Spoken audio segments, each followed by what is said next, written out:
Atuh ila hadrat Nabi Mustafa Sayyidina Muhammadin sallallahu alaihi wasallam wa ala alihi wa ashabihi wa azwajihi wa auladihi wa dhurriyyatihi wa ahli baitihi wa jami'i ummatihi wa nakhusu khususan Syekh Zainuddin Al-Maribadi, Syekh Abu Bakar Sato Dimyati wa khususan Yaji Muhtar Syafaat Abdul Ghafur, Kiai Haji Ahmad Hisham, Kiai Haji Muhammad Hashim, Kiai Haji Ahmad Busyairi Syafaat wa ina jami'i man hadiru fi hadal majlisil mubarakil Fatihah. A'udzu billahi minasy syaithanir rajim. Bismillahirrahmanirrahim. Alhamdulillahi rabbil alamin, arrahmanir rahim, maliki yaumiddin. Iyyaka na'budu wa iyyaka nasta'in, ihdinas siratal mustaqim. Siratal ladzina an'amta 'alaihim ghairil maghdubi 'alaihim waladdallin. Amin. Wa nafa'ana madana fi ulumihi wa fi madadi fid dharaini amin ya rabbal alamin. Bismillahirrahmanirrahim. Wa tabtulu bi'tiqadin aw dhanni fardin muayyanin min furudiha naflan litala'u bihi la in i'taqada al-ami naflan min af'aliha fardun aw alima anna fiha fardun wa naflan wa lam yumayyiz bainahuma wala qasada bi fardin muayyanin an-nafliyah wala ini taqada anal kulla furudun. Kita masih membahas tentang perkara yang membatalkan sholat. Di antara perkara yang membatalkan sholat adalah apabila seseorang mengiktikadkan atau seseorang menyangka bahwa rukun-rukun daripada sholat yang tertentu dari beberapa rukunnya sholat itu dianggap atau diiktikadkan sebagai sesuatu yang sunnah. Kalau kita sedang sholat kemudian menganggap atau mengiktikadkan bahwa sesuatu yang fardu atau sesuatu yang rukun itu kita iktikadkan sunnah, maka itu batal sholatnya. Contoh, kita menganggap bahwa ruko itu sunnah, padahal ruko itu adalah fardunya sholat atau rukun daripada sholat. Kemudian kita iktikadkan bahwa ruko itu adalah sunnah dari beberapa sunnahnya sholat. Maka itu dapat membatalkan sholat. Kenapa bisa membatalkan sholat? Litala'u bihi, karena orang itu bermain-main di dalam sholat. Jelas-jelas sesuatu yang termasuk rukun daripada sholat dianggap atau disangka kuat bahwa sesuatu itu adalah sunnah. Itu membatalkan sholat. Kecuali kalau misalnya ini taqad al-ami naflan min af'aliha fardun. Kalau ada orang memang tidak tahu atau tidak paham, am itu orang awam yang tidak tahu tentang ini rukun apa ini sunnah. Kemudian menganggap bahwa yang sunnah itu adalah fardu. Atau orang yang umum atau orang yang awam itu tahu bahwa di dalam sholat itu ada fardu, ada sunat. Tapi dia tidak bisa membedakan mana yang fardu, mana yang sunnah, mana yang rukun, mana yang sunnah. Disebabkan karena memang orang awam belum begitu paham tentang urusan agama. Misalnya dia tinggal di pedalaman yang jauh dari ulama, jauh dari orang-orang yang memberikan pengajaran terkait tentang masalah sholat. Itu kalau orang umum yang seperti itu, dia menganggap bahwa yang sunnah itu fardu. Atau dia tahu bahwa di dalam sholat itu ada yang rukun, ada yang sunnah. Tapi dia tidak bisa membedakan mana yang rukun, mana yang sunnah. Maka hal yang seperti itu tidak sampai membatalkan sholat. Tapi kalau orang benar-benar sudah tahu bahwasanya ini rukun, ini sunnah, kemudian menganggap yang rukun itu adalah sunnah, maka itu dapat membatalkan sholat. Tambihun wa minal mubtili aidun hadatsun walau bila qasdin wattisalu najisin la yu'fa anhu illa in dafa'ahu halan wangkishaful auratin illa angkashafat illa ingkashafaha rihun fasataro halan wa tarakuduk dina amdan wa syaka fi niyati taharrum. Tambah peringatan termasuk perkara yang dapat membatalkan sholat adalah hadas. Ketika seseorang berhadas maka jelas sholatnya menjadi batal. Walau bila qasdin, walaupun tidak sengaja. Orang pas lagi sholat, mohon maaf misalnya kentut. Walaupun nggak sengaja kalau dia itu kentut. Ditahan sudah sekuat tenaga, tapi ternyata jebol juga, keluar juga angin, taut gitu ya, walaupun tidak sengaja. Maka kalau seseorang berhadas ketika sholat, otomatis sholatnya menjadi batal, baik itu hadas kecil maupun hadas besar. Walaupun tidak sengaja. Wattisalu najisin. Dan juga yang dapat membatalkan sholat itu berhadas atau mengeluarkan hadas dapat membatalkan sholat itu berdasarkan hadis yang sahih. Rasulullah SAW bersabda, idza fasa ahadukum fi sholatihi falyansharif wal yatawaddo wal ya'ud sholatahu. Yang artinya apabila salah seorang di antara kalian batal di dalam sholatnya, artinya wudunya batal atau berhadas, maka segeralah berhenti dari sholatnya dan kemudian segera ambil air wudu dan mengulangi lagi sholatnya dari awal. Jadi kalau sholat kemudian berhadas itu batal sholatnya dan harus mengulang dari awal. Berbeda kalau tawaf. Kalau tawaf, walaupun tawaf itu syarat sahnya harus dalam keadaan suci. Tapi kalau seseorang berhadas ketika sedang tawaf, misalnya dapat 3 putaran kemudian berhadas. Dapat 3 putaran berhadas, maka segeralah ambil air wudu. Kalau sudah ambil air wudu tidak perlu mengulang lagi dari awal, tapi cukup melanjutkan kekurangan daripada putaran tawaf. Kalau dapat 3, ya berarti ngulang lagi atau melanjutkan kekurangannya saja. Startingnya tetap dari sudut Hajar Aswad. Kalau batalnya misalnya di Rukun Yamani atau di Hijr Ismail, berarti putaran yang batal itu tidak dihitung. Berarti yang dihitung hanya putaran sampai dari sudut Hajar Aswad ke Hajar Aswad lagi, dihitung 1 putaran. Maka kalau sudah berwudu, maka cukup melanjutkan kekurangannya dengan start awal dari Hajar Aswad. Tapi kalau sholat, kalau batal di tengah-tengah, maka harus mengulang dari awal. Tidak melanjutkan sholatnya setelah wudu, tapi harus mengulang dari awal. Wa minal mubtili aidon ittisalu najsin ay bil musallan, badanan wa thauban, makanan, wa kharaja bittisali al muhadah fala yaduru najsun yuhadihi li adami mulaqatihi lahu fasara kama law shalla ala bisatin tarfuhu najsun fa inna sholatahu sahihatun. Nah, kemudian yang berikutnya yang dapat membatalkan sholat adalah ketika orang sedang sholat itu kemudian terkena najis, yang najisnya itu najis yang tidak dimakfu. Terkena najis yang najisnya najis tidak dimaafkan.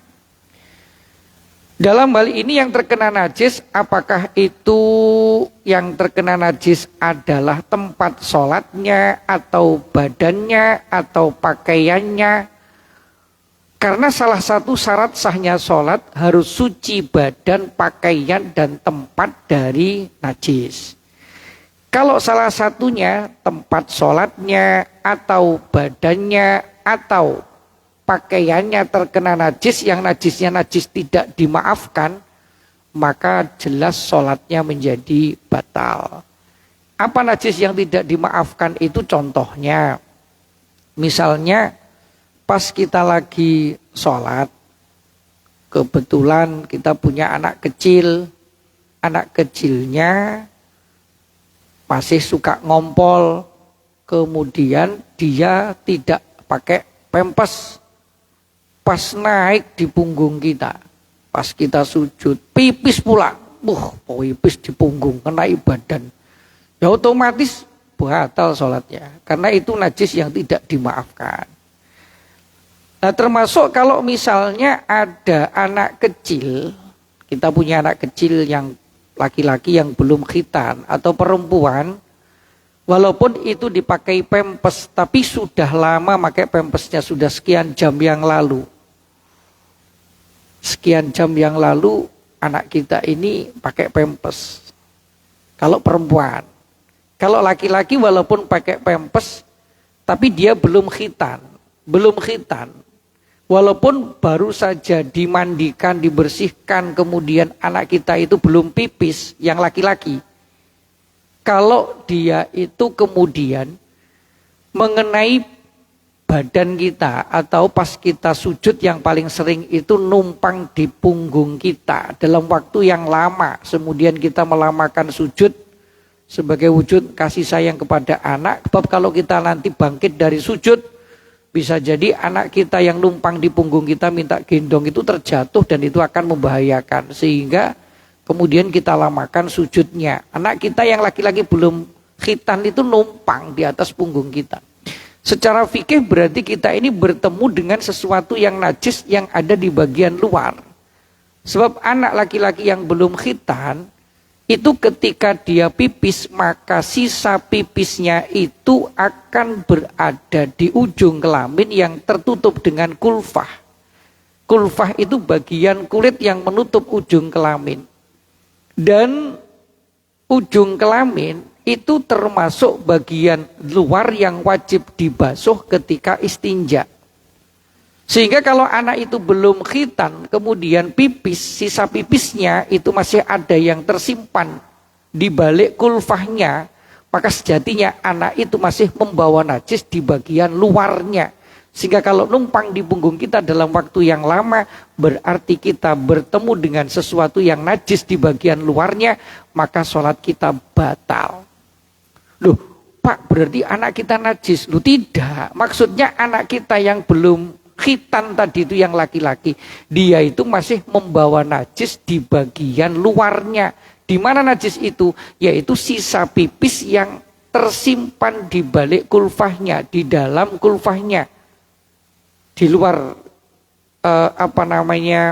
kemaluan kita, tapi masih berada di dalamnya kulfah atau kulit yang membungkus. Padahal itu wajib dibasuh ketika istinja. Berarti sholat kita menjadi batal. Nah, kemudian ada yang nanya, loh, kan itu ada hadis sahih mengatakan bahwa baginda Rasulullah SAW ketika sedang sholat, lantas kemudian cucunya Sayyid Hasan dan Sayyid Husain itu numpang di atas punggung Rasulullah. Kemudian Rasulullah melamakan sujudnya dilamakan sebagai bentuk kasih sayang kepada anak kecil sebagai cucu. Setelah Sayyid Hasan, Sayyid Husain itu puas, kemudian sudah meninggalkan punggung Rasulullah, baru kemudian Rasulullah bangkit dari sujud dan melanjutkan sholatnya, tidak menganggap batal. Lantas bagaimana? Kenapa kalau anak kita yang laki-laki belum kita numpang di punggung kita kok sholat kita batal? Perlu dipahami bahwa hadis itu ada namanya asbabul wurud. Kalau ayat Al-Quran, firman Allah itu ada asbabun nuzul. Yang perlu dipahami bahwa tradisi bangsa Arab, anak lahir usia 7 hari sudah dikhitan. Sehingga dipastikan bahwa Sayyid Hasan dan Sayyid Husain numpang di atas punggung Rasulullah itu kondisinya sudah berkhitan, sehingga kalau pipisnya bisa tuntas dan bisa istinja dengan sempurna, sehingga tidak ada najis tersimpan di ujung kelamin di balik kulfahnya. Yang numpang berarti kondisinya sudah dalam keadaan suci bagian luarnya. Nah, itu tidak masalah.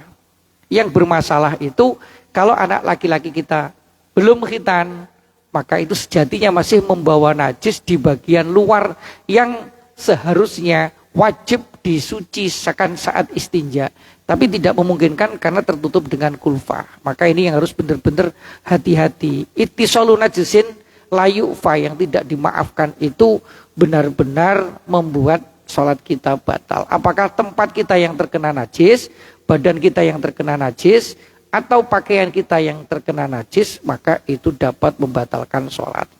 Berbeda permasalahannya kalau misalnya kita ini sholat pakai sajadah. Ukuran sajadah kita itu lebarnya 60 cm, sedangkan panjangnya 120 cm. Kemudian kita sholat di atas permukaan sajadah. Pas kebetulan di ujung sajadah kita ini ada baru saja kucing lewat kemudian buang kotoran di sini. Tapi di ujung atau pipis di ujung sajadah kita. Sementara kalau kita sholat, kita cuman menggunakan atau tangan kita mengena pada bagian yang tidak terkena najis ini. Ini di ujung sajadah. Sementara yang kita pakai sholat cuman di sini, kemudian kalau sujud di sini, kotoran ini tidak sampai melebar ke tempat sujud, gak sampai mengenai tangan kita, maka yang seperti itu tetap sah sholatnya. Itu berarti muhadah atau bertepatan dengan sejajar dengan najis tapi tidak sampai mengenai kita. Maka yang seperti itu sholatnya tetap sah. Atau kalau misalnya seseorang sholat kemudian terkena najis, yang najisnya itu najis yang dimaafkan, dimakfu, maka itu tidak apa-apa. Seperti kita sholat di pelataran Masjidil Haram. Pelataran Masjidil Haram itu kan banyak burung merpati. Oh, itu nggak bisa dicegah itu, dan otomatis burung merpati itu pasti buang kotoran di situ. Sehingga pelataran itu depan Masjidil Haram itu banyak burung merpati dan pasti itu banyak kotorannya. Yang demikian itu karena itu li'usil ihtiraj. Karena sulit untuk menghindari itu saking banyaknya burung merpati dan sulit untuk membersihkannya. Pas kita sholat sujud ternyata tempat sujud kita ada bekas kotoran burung merpati yang memang tidak memungkinkan untuk dihilangkan. Itu berarti termasuk najis yang dimaafkan atau yang dimakfu, maka sholat kita tetap sah. Sholat kita tidak tetap sah. Atau barangkali kita pas lagi sholat kebetulan ada di atas itu ada cicak mengenai pakaian kita. Kebetulan kotorannya itu kering, sehingga tidak sampai membasahi baju kita, kemudian kita kibaskan bajunya. Gini, sekali kibas kotoran itu lepas dari baju kita. Berarti yang seperti itu juga termasuk bagian yang dimakfu, artinya dimaafkan, sehingga sholat kita tetap kita lanjutkan dan sholat kita hukumnya sah. Jadi kalau terkena najis, yang najisnya tidak dimakfu atau tidak dimaafkan, otomatis sholatnya menjadi batal. Baik yang terkena itu bagian baju kita, atau badan kita, atau tempat sholat yang memang benar-benar kita gunakan. Atau barangkali mohon maaf ada orang sholat kebetulan dia itu nahan pipis. Wah, sholat batuk pula. Batuk, ada tekanan keluar pipis. Nah, ini berarti kan walaupun sedikit, itu kan tidak sengaja, tapi kan keluar pipis. Maka yang demikian itu ya batal sholatnya. Kecuali kalau ada orang salasul baul. Salasul baul itu artinya beser. Beser itu bahasa Indonesianya apa? Bentar-bentar pipis, anyang-anyangan dia. Kok anyang-anyangan? Prostat ya, sakit prostat yang kadang-kadang pipis nggak terasa itu ya.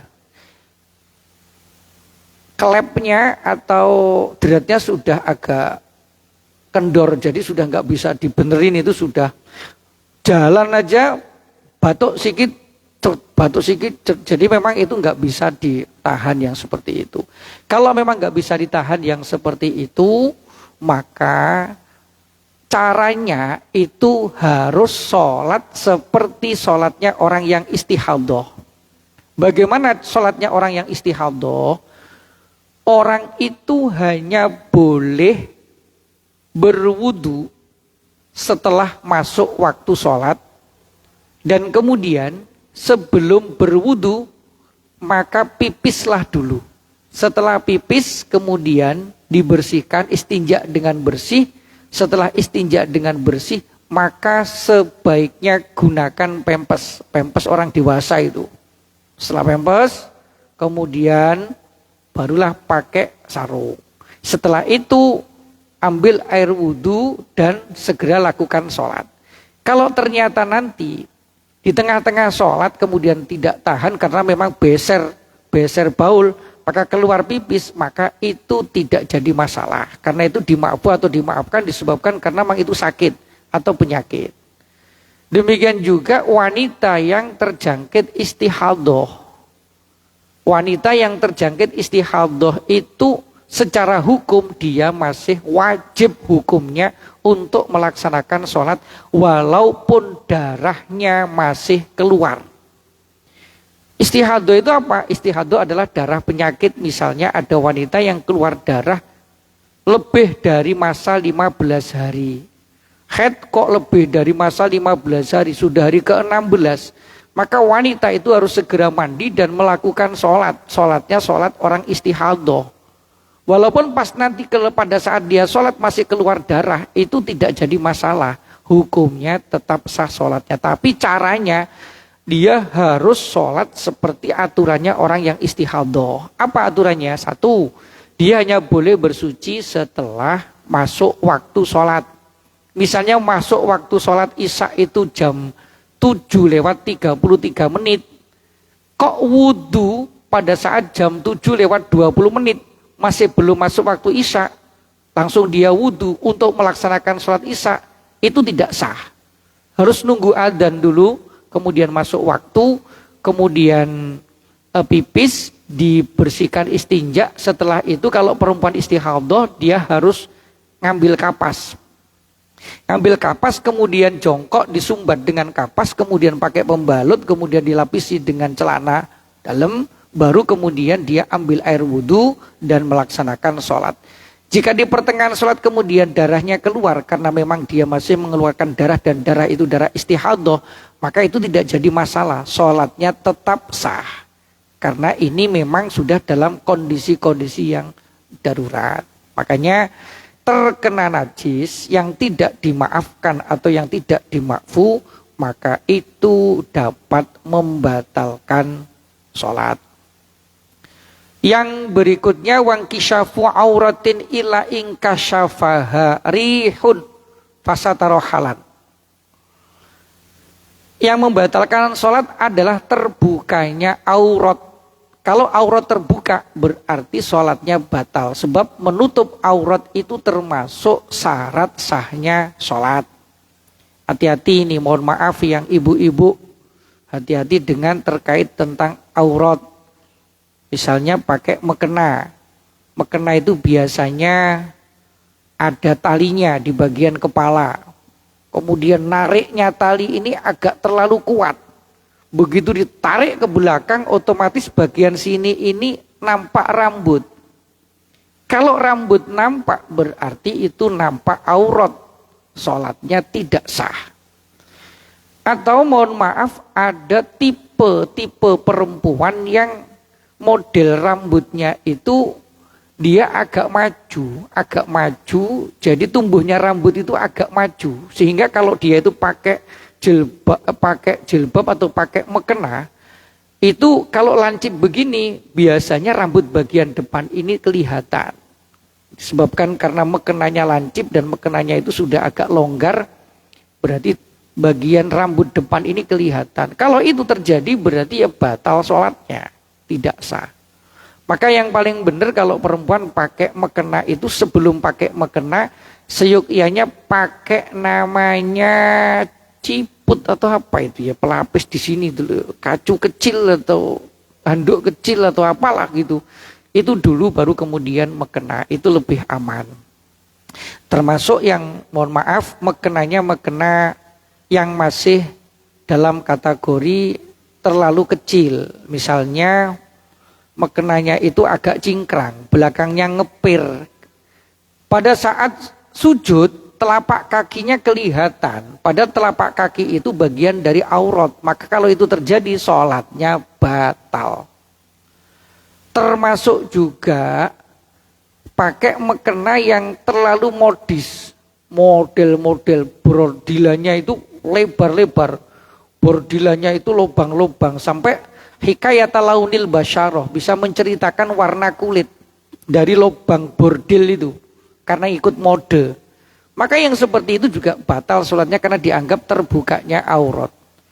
Atau pakai mekena terlalu transparan, tuwipis, sehingga dari luar itu sampai bisa menceritakan warna kulit. Sudah tipis warna putih lagi, ini transparan.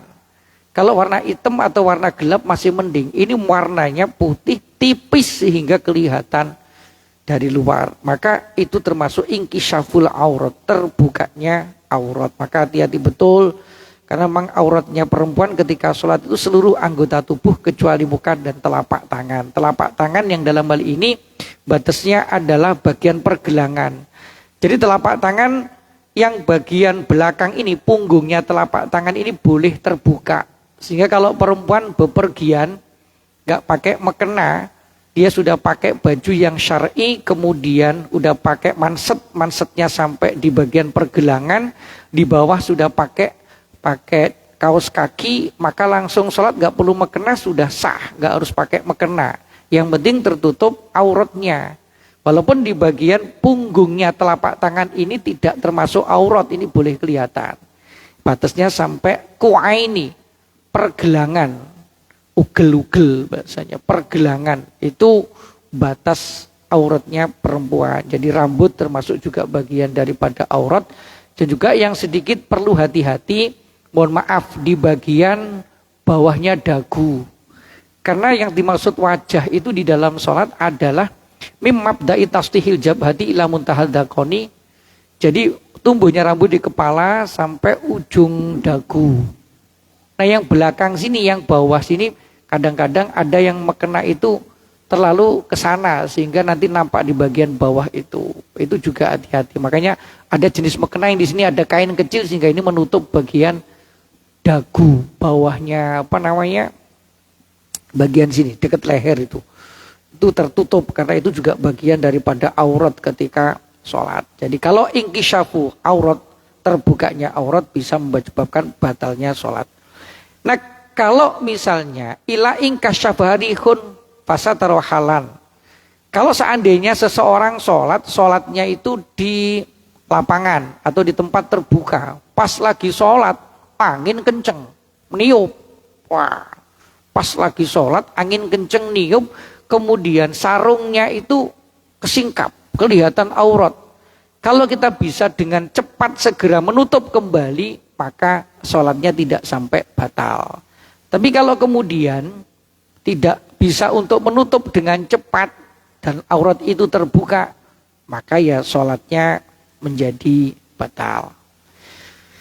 Nah kemudian watar kuruknin amdan, yang membatalkan sholat yang berikutnya adalah meninggalkan rukun sholat dengan sengaja. Tarkuruknin amdan walau qaulian lima maromin ikhlali hi binadmis sholati. Walaupun yang ditinggalkan itu adalah rukun qauliyah atau rukun yang dibaca, maka tetap kalau meninggalkan salah satu dari rukunnya sholat dengan sengaja, maka sholatnya menjadi batal. Amdan, dengan sengaja. Kalau tidak sengaja, misalnya tidak sengaja meninggalkan salah satu rukun sholat, baru kemudian setelah rakaat yang terakhir dia sadar dan ingat, tadi saya kan belum baca Fatihah misalnya, langsung berdiri lagi nambah 1 rakaat, itu sah sholatnya. Kemudian nanti di akhir sebelum salam lakukan sujud sahwi karena kita terjadi sesuatu di dalam sholat. Jadi kalau meninggalkan rukun dengan sengaja maka itu hukumnya batal sholatnya. Tapi kalau tidak sengaja dan kemudian kita ingat, ya segera berdiri kemudian menambah 1 rakaat lagi. Wasaka fi niyati taharumi, atau seseorang misalnya ragu apakah niat atau belum ya saat takbiratul ihram tadi, ragu fi niyati taharumi. Aidon syakul musolli fi niyati taharumi ka'an syaka hal nawa aula wa syakku fi taharumi kasyaki fi niyati. Jadi pas takbir tadi saya sudah niat atau belum ya, perasaan belum, ragu-ragu kalau urusan niat. Kalau urusan niat kok ragu-ragu maka itu batal sholatnya. Jadi wasyaka fi niyati taharumi au syartin laha ma'amudi ruknin qaulin au fi'lin au tulu zamanin wa ba'dul qauli kakulihi ma'atul zaman syakin au ma'a qasrihi walam ya'ud ma qara'ahu fihi. Jadi dalam hal ini ragu, kalau ragunya itu termasuk bagian daripada niat, ragu niat, maka itu sholatnya menjadi batal.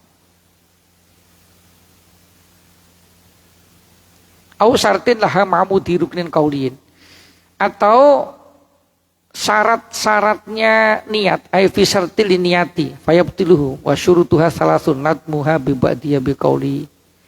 Jadi syaratnya niat itu kan harus mantap, kemudian menyebutkan jenisnya sholat, kemudian menyebutkan fardiyahnya apakah sholat fardu atau sholat sunnah, kemudian sengaja menyebutkan fardunya, kemudian harus ada kemantapan di dalam niat. Maka kalau misalnya ada salah satu dari syarat-syaratnya niat itu tidak terpenuhi, baru kemudian atau kita ragu tadi sudah nyebut jenis sholat atau belum. Nah, ragu yang seperti itu kalau urusan niat maka itu sholatnya menjadi batal. Far'un lau akhbarahu adlun riwayatin binahwi najisin au kasfi auratin mubtilin lazimahu qabuluhu au binahwi kalamin mubtilin fala. Cabangan, kalau seandainya seseorang sedang sholat kemudian ada orang lain yang mengabarkan atau memberitahu dan orang ini benar-benar orang yang adil dalam hal ini dapat dipercaya. Misalnya mengatakan, kamu tadi pas sholat terkena najis loh. Atau kamu tadi pas sholat itu terbuka, auratmu terbuka. Kita tidak merasa, karena kita kan tidak tahu, najis itu di belakang. Atau terbuka aurat kita tidak menyadarinya. Kemudian ada orang mengingatkan kepada kita, bahwasanya kamu tadi pas sholat itu terkena najis loh. Kamu tadi pas sholat itu auratmu terbuka loh. Maka wajib hukumnya untuk menerima daripada apa yang disampaikan oleh orang yang adil tadi itu, orang yang dapat dipercaya tadi. Jadi itu terkait tentang perkara-perkara yang membatalkan sholat. Ada pertanyaan? Alhamdulillah nggak ada. Antara paham dan paham, tapi insya Allah paham. Baik, saya lanjutkan. Wanudi balimum faridin ro'a jama'atan masru'atan ayyuqalliba fardohu al-hadir lal fa'id naflan mutlakon wa yusallimu min rok'ataini idalam yakum risalisatin summa yadkhulu fil jama'ati. Cabangan, kalau seandainya ini sudah lain daripada terkait yang membatalkan sholat. Kalau kita sholat sendirian, kita masuk masjid, sholat udah nyari jamaah udah nggak ketemu, nggak nggak ada orang yang bisa kita ajak untuk melakukan sholat jamaah. Udah muter-muter nyari nggak ada teman, akhirnya kita sholat sendiri. Ketika kita sholat sendiri, Allahu Akbar, dapat 1 rakaat, tiba-tiba ada rombongan masuk masjid, baru selesai meeting melakukan sholat jamaah.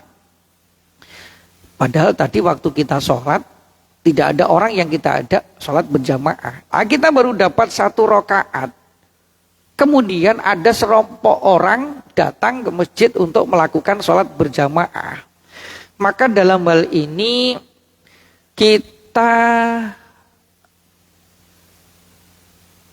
harus membalik, disunatkan bagi munfarid tadi itu bukan harus ya. Bukan harus, tapi disunatkan untuk mengubah sholat itu menjadi sholat sunnah. Kemudian genapkan 2 rakaat. Setelah dapat 2 rakaat segera salam. Setelah salam kemudian kita menyusul menjadi makmum masbuk dari orang yang sedang melakukan sholat berjamaah. Contohnya begini, kita sholat duhur misalnya. Kita ke masjid itu nyari teman untuk diajak sholat jamaah, kok nggak ada. Akhirnya sholat sendirian. Dapat 1 rakaat. Ada sekelompok orang masuk masjid melakukan sholat berjamaah. Maka dalam hati kita harus merubah. Saya rubah sholat ini menjadi sunnah. Kemudian genepkan 2 rakaat. Setelah dapat 2 rakaat, segera kita membaca tasyahud akhir dan salam. Secara otomatis sholat yang kita kerjakan itu menjadi sholat sunnah. Setelah itu salam, kemudian kita segera mengikut kepada rombongan jamaah ini menjadi makmum. Saking pentingnya sholat berjamaah. Itu sunnah hukumnya, kemudian merubah niat itu menjadi sholat sunnah. Sunatnya sunat mutlak ya, sunat mutlak. Kemudian salam min rakaataini, dapat 2 rakaat salam. Apabila kita tidak melanjutkan pada rakaat yang ketiga, kemudian kita mengikut kepada jamaah. Na'am in khosyiya fautal jamaati in tamma ma rakaataini ustuhibba lahu qat'u sholati wastinafu jamaatan. Kalau seandainya kita melakukan sholat duhur baru dapat 1 rakaat, kemudian orang ini jamaah tapi jamaahnya cepat. Kalau kita sempurnakan 2 rakaat kemudian baru salam, kita ketinggalan, ini udah selesai. Maka dalam kondisi seperti itu disunatkan kita untuk berhenti. Jadi ustuhiba lahu qat'u sholat, memutus sholat. Sudah langsung batalkan, kemudian segera ngikut sholat berjamaah. Jika masih memungkinkan menggenapkan 2 rakaat kemudian kita salam, maka kita dapat pahala sunnah mutlak. Kemudian kita baru mengikut jamaah. Kalau tidak memungkinkan, khawatir ini akan segera habis sholat jamaahnya, maka diputus saja sholatnya, kemudian kita segera mengikut sholat berjamaah. Itu pendapat yang saking pentingnya melakukan sholat berjamaah. Wa bahatha al-Bulqini annahu yuslimu walau min raka'atin amma idza qama li salisatin atammaha nadban in lam yakhsha fautal jama'ati summa yadkhulu fil jama'ah. Nah, kalau misalnya seseorang sudah pada rakaat yang ketiga, baru kemudian ada orang masuk ke masjid rombongan untuk melakukan berjamaah, maka sempurnakan sampai kemudian 4 rakaat baru salam, kemudian kita ngikut jamaah bersama dengan yang rombongan tadi. Terus sholat kita yang tadi gimana? Ya otomatis menjadi sholat sunnah. Yang kedua itu yang menjadi sholat wajib. Karena sejatinya i'adatu sholat atau mengulang sholat itu hukumnya boleh. Bahkan seandainya kita sholat sendirian sudah selesai, tiba-tiba kita mau balik, ada rombongan datang melakukan sholat berjamaah. Kita seyukyanya mengulang lagi sholatnya, ikut berjamaah. Otomatis yang tadi kita lakukan sendiri itu menjadi pahala sunnah. Jadi boleh ada tuh sholat dalam rangka untuk mendapatkan keutamaan jamaah itu boleh mengulang sholat. Nah, termasuk misalnya kalau kita pulang kerja, Kemalaman biasanya kita ketemu jamaah isya di masjid, ini kemalaman pulangnya. Maka kemudian kita sampai di rumah nanya istri, "Dek, udah sholat isya belum?" "Oh, udah bang." Akhirnya ya udah kalau begitu minta tolonglah temenin abang sholat agar abang bisa mendapatkan keutamaan jamaah. Istri mengulang lagi sholatnya dalam rangka menemani suami agar mendapatkan pahala jamaah, boleh. Atau kita mengajak orang lain, kita ajak untuk jamaah, padahal orang lain yang kita ajak ini sudah sholat. Kemudian kita ajak untuk nemenin kita agar mendapatkan sholat berjamaah, boleh. Baik yang kita ajak ini menjadi makmum atau jadi imam kalau laki-laki. Kalau dia perempuan ya otomatis gak bisa jadi imam, statusnya menjadi makmum.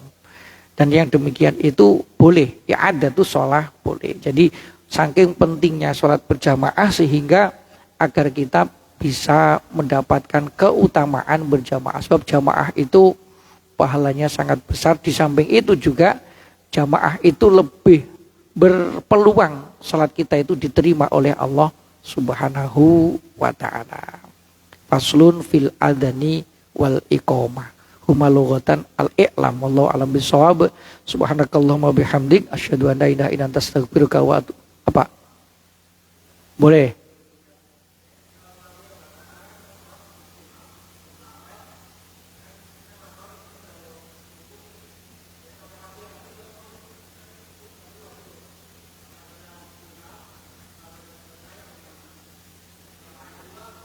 Maksud sebentar.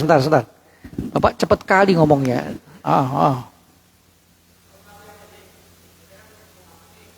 Ya. Gak selesai. Satu dulu ya. Kalau terkait tentang Fatihah, kalau kita ini mau makmum, kemudian kita tahu imam ini sudah membaca surat hampir selesai. Misalnya surat Al-Ikhlas sudah lam yalid wa lam yulad, kita baru datang kemudian kita makmum. Maka dalam hal ini kita membaca Fatihahnya jangan sekali-kali kita awali dengan yang sunnah. Kalau kita bacanya ta'awud dulu, a'udzubillahi minasyaitonirrajim, bismillahirrahmanirrahim, wajib meneruskan Fatihah sampai selesai. Karena kita awali dengan yang sunnah. Lah kita bagaimana? Cukup dari bismillah, bismillahirrahmanirrahim, kok imam ruku langsung ikut ruku. Fatihah kita ditanggung oleh imam. Karena kita tidak mendahului dengan sesuatu yang sunnah. Maka jangan mendahulukan yang sunnah. Karena ini terkait tentang. Lalu bagaimana kalau sir? Ya kita kan gak bisa spekulasi. Ini udah lama belum ya? Anggap saja sudah lama. Awali aja dari bismillah. Gak usah ngambil dari ta'awud. Langsung bismillah. Baru dapat bismillahirrahmanirrahim. Imam sudah ruku. Ikut ruku. Sempurna gitu. Dianggap fatihahnya dijamin oleh imam. Karena imam itu domin. Imam itu menanggung. Satu dulu ya. Satunya besok ya. Demikian lebih mohon maaf. Assalamualaikum warahmatullahi wabarakatuh.